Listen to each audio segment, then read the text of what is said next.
গোটা বিশ্বের বিভিন্ন প্রান্তের পাশাপাশি দেশের বিহার রাজ্যেও পালিত হলো আন্তর্জাতিক মাতৃভাষা দিবস। বিহারের কাটিহারে মহিশালের অন্তর্গত কোবাটোলাতে রাজবংশী ভাষা সেবা পরিষদ বিশ্ব মাতৃভাষা দিবস অনুষ্ঠান পালন করল। বিহারের বলরামপুর কাটিহার এলাকায় মহিশালের অন্তর্গত কোবাটোলাতে রাজবংশী ভাষা সেবা পরিষদের দ্বারা বিশ্ব মাতৃভাষা দিবস অনুষ্ঠানের আয়োজন করা হয় বৃহস্পতিবার। আন্তর্জাতিক মাতৃভাষা দিবস অনুষ্ঠানের উদ্বোধন করেন রাজবংশী সেবা পরিষদের অধ্যক্ষ বসন্ত কুমার দাস সহ জগন্নাথ দাস, বিহারী চন্দ্র দাস। অনুষ্ঠানে বক্তব্য রাখতে গিয়ে অধ্যক্ষ বসন্ত কুমার দাস, জগন্নাথ দাস, বিহারী চন্দ্র দাস মা এবং মাতৃভূমিকে সম্মান জানিয়ে নানা বক্তব্য পেশ করেন।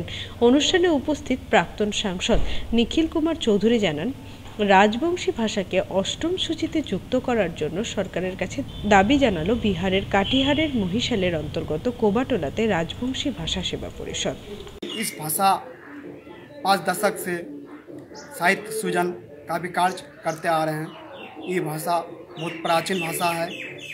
বিপজ্জনক গাছের ডাল কাটতে গিয়ে বিপদ